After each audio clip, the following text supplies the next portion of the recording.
Hello everyone, welcome to Testbook Super Coaching. जहाँ पे इस सेशन में हम लोग करने वाले हैं नाबार्ड ग्रेड ए और बी ARD रिसोर्सेज, मतलब जो एग्रीकल्चर एंड रूरल डेवलपमेंट के टॉपिक है उसके जो कंटेंट के हैं रिसोर्सेज कहाँ कहाँ से आप ले सकते हो। So without wasting much time let's get into the session. सो सबसे पहले कोई भी एग्ज़ाम के लिए आपको जानना, प्रिपेयर करना है तो सबसे पहले आपको जानना ज़रूरी है बहुत ज़्यादा उसका scheme of the examination. So NABARD grade A का पैटर्न है, सबसे पहले आपका फेज़ 1 होता है जो प्रीलिम्स है, उसके बाद फेज़ 2 होता है आपका मेन से। यहाँ से अच्छे किए तो based on the cut off will be move to the phase 2, after that directly interview.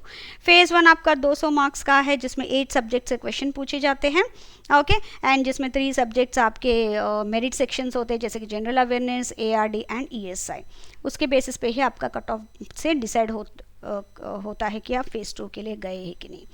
ना फेज़ 2 200 मार्क्स का होता है, 2 पेपर्स का होता है, पेपर 1 एंड पेपर 2। पेपर 1 आपका है डिस्क्रिप्टिव इंग्लिश एंड पेपर 2 आपका है जो स्पेशल सब्जेक्ट का वो है। अगर आप जर्नलिस्ट पोस्ट के लिए अप्लाई कर रहे हो तो ESI प्लस ARD आपका पेपर रहेगा। वही आप स्पेशलिस्ट पेपर जैसे कि एग्रीकल्चर, हॉर्टिकल्चर या सॉइल साइंस या एग्रीकल्चर इंजीनियरिंग कुछ भी अलग से दिए है तो उसका स्पेशल पेपर रहेगा, बट अगेन इसमें MCQs प्लस डिस्क्रिप्टिव रहेगा। ठीक है, उसके बाद then you'll be move to the, ये भी आपने क्लियर किया तो इंटरव्यू के लिए होगा जो 50 मार्क्स का होता है। ठीक है, ये हो गया स्कीम एंड इसमें फेज़ 1 में एंड फेज़ 2 में दोनों में भी आता है ARD। तो आप जो भी फेज़ 1 के लिए प्रिपेयर कर रहे हो वो वही ARD का प्रिपरेशन आपको फेज़ 2 के लिए भी बहुत हेल्पफुल रहेगा। ठीक है, नाउ ARD का 2 मेजर कंपोनेंट्स है, एक तो है स्टैटिक पार्ट, दूसरा है करंट अफेयर्स एंड दोनों का वेटेज ऑलमोस्ट इक्वल है। अगर एक थोड़ा सा ज़्यादा हुआ तो दूसरा थोड़ा सा कम होगा। अगर ARD स्टैटिक से ज़्यादा क्वेश्चन आए तो करंट अफेयर्स थोड़े से कम होंगे, करंट अफेयर्स से ज़्यादा आए तो थोड़ा सा स्टैटिक के कम होंगे। अदरवाइज मोर और लेस 50-50% टाइप के ही होते हैं इसमें जो क्वेश्चंस पूछे जाते हैं। ठीक है, एंड इसका सिलेबस भी ऑलरेडी पूरा मेंशन्ड है एंड करंट अफेयर्स में स्टैटिक रिलेटेड करंट अफेयर्स भी होते हैं एंड दूसरे लाइक स्कीम्स, रिपोर्ट्स, इंडिसेस या फिर रेगुलर ARD करंट अफेयर्स, वो सारे हम लोग इसमें कवर कर सकते हैं। ठीक है, ये हो गया हमारा बेसिक ARD का जो सिलेबस है। नाउ रिसोर्सेज क्या है? Now when we look at this syllabus, as I said earlier also एक स्टैटिक पार्ट है, करंट अफेयर्स पार्ट है, तो ऑब्वियसली इनके रिसोर्सेज भी अलग अलग होंगे। तो स्टैटिक के लिए जो सिलेबस है उसके हिसाब से आपको बुक से कर सकते हैं या फिर कहीं से आपने कोर्स लिया है या मेंटरशिप है तो वहाँ से आप कर सकते हो। करंट अफेयर्स के लिए आपको न्यूज़पेपर्स, PIB या रेगुलर जो स्कीम्स आते रहेंगे वो सब आपको देखना पड़ेगा। न्यूज़ मेन इसमें फोकस है जिसमें आपको रिपोर्ट्स एंड इंडिसेस कवर हो जाएंगे, रेगुलर करंट अफेयर्स कवर हो जाएंगे ARD के एंड आपके रिपोर्ट्स कवर हो जाएंगे, आपके स्कीम्स कवर हो जाएंगे, आपके इंडिसेस कवर हो जाएंगे, तो वहीं से पूरा हो गया आपका।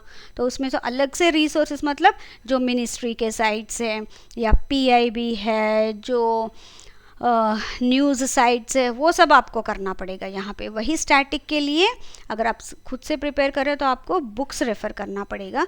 यहाँ मैंने कुछ बुक्स यहाँ पे हाईलाइट किया है जैसे कि agriculture at a glance by RK Sharma and et al. Now ये एक ऐसा बुक है जहाँ पे जितने भी सिलेबस के टॉपिक्स हैं वो ऑलमोस्ट है, इफ़ नॉट 100%, 90% टॉपिक्स तो इसमें हैं, लेकिन you have to be very very careful कि ये थोड़ा सा वास्ट है because this book is not exclusively for NABARD exam, वो डिफरेंट कॉम्पिटिटिव एग्जाम्स के लिए एप्लीकेबल है जिसमें एग्रीकल्चर एंड रूरल डेवलपमेंट एक सब्जेक्ट है, not even rural development, I should say exclusively agriculture. ठीक है, सो उसके लिए आपको थोड़ा सा you have to be careful, cover to cover आप पढ़ नहीं सकते इसमें, you have to be careful. जो भी आप टॉपिक उठा रहे हो you have to look at the syllabus, okay and then previous year questions accordingly you have to go through. ठीक है, ये एक बुक है, ये 1 पॉइंट सोर्स कह सकते हो लेकिन थोड़ा सा केयरफुल रहना पड़ेगा। दूसरा है एग्रीकल्चर इंजीनियरिंग। एग्रीकल्चर इंजीनियरिंग में कई सारे आपके इक्विपमेंट, इम्प्लीमेंट्स, वो सब आपको पढ़ना पड़ेगा एंड उसके लिए बेस्ट बुक है the elements of agricultural engineering, doctor जगदीश्वर सहाय का। ये बहुत अच्छा बुक है जहाँ पे आपको एग्रीकल्चर इंजीनियरिंग का पूरा इसमें मिलेगा। And again you have to be careful, cover to cover नहीं पढ़ सकते हो, जो सिलेबस में दिया गया है वही देखना पड़ेगा, ठीक है। एंड एनिमल हस्बेंड्री का एग्रीकल्चर एट ए ग्लांस इसमें बहुत कम है, ठीक है। सो उसके लिए बेस्ट बुक है the text book of animal husbandry, जो जीसी बैनर्जी का है। एंड अब तक मुझे जो एनिमल हस्बेंड्री के बुक्स मैंने देखा है, मेरे पास ये सारे बुक्स हैं, इसके अलावा भी और भी कई सारे बुक्स हैं, लेकिन इतने बुक्स आपके लिए सफिशिएंट है एग्ज़ाम के लिए। एंड जीसी बैनर्जी का एक ऐसा बुक है, इतना अच्छे से उन्होंने एक्सप्लेन किया है हर चीज़, मतलब नॉन एग्रीकल्चरल स्टूडेंट, क्योंकि मैंने भी बीएससी एग्रीकल्चर किया है, ठीक है, लेकिन हमें भी उतना इंडेप्थ नहीं पढ़ाया गया है हॉर्टिकल्चर या वेटरनरी साइंसेस। तो ये बुक आप पढ़ोगे ना, बिल्कुल नए ना, मतलब कुछ भी नहीं भी ज़्यादा आपने किया है तब भी आप बहुत आराम से इसको कर पाओगे, इतना अच्छा इजी लैंग्वेज है एनिमल हस्बेंड्री का, बहुत अच्छे से कवरेज है इसमें, जो सिलेबस के बेसिस पे जो कवरेज है ना बहुत बढ़िया है इसमें, ठीक है। एंड ये 3 बुक्स तो एक है। एंड हॉर्टिकल्चर बाकी जो टॉपिक्स हैं जैसे कि फिशरीज है, वो सब आपको इसी में से मिल जाएगा। And when it comes to rural development, इसके लिए कोई एक बुक नहीं है, आपको डिफरेंट साइट से, क्योंकि रूरल डेवलपमेंट तो ज़्यादा करंट अफेयर्स का ही है, तो आपको डिफरेंट साइट्स से, जो न्यूज़ साइट से, पीआईबी है, मिनिस्ट्रियल साइट से, वहीं से आपको करना पड़ेगा, ठीक है, based on the topic. Rural development का ऐसा कुछ भी बुक मैंने देखा नहीं है जो आपको मैं एक्सक्लूसिवली रेफ़र करूँ, ठीक है। सो बेसिकली इसी में से आपका प्रिपरेशन हो जाएगा, but very careful, cover to cover मत पढ़िए। वो कवर टू कवर पढ़ना मतलब जो पूरा उसमें से डिग्री लेना है, तो हमें यहाँ तो डिग्री नहीं लेना है, हमें तो बस ये एग्ज़ाम निकालना है। तो जो इम्पोर्टेंट रेलेवेंट टॉपिक्स है, जो सब टॉपिक्स है उस पर फोकस कीजिए, ठीक है। Now as I said, current affairs में आपको रिसोर्सेस मतलब कुछ अलग से नहीं, जैसे मैंने कुरुक्षेत्र मैगजीन बोला है तो कुरुक्षेत्र मैगजीन ही आपको लेना पड़ेगा।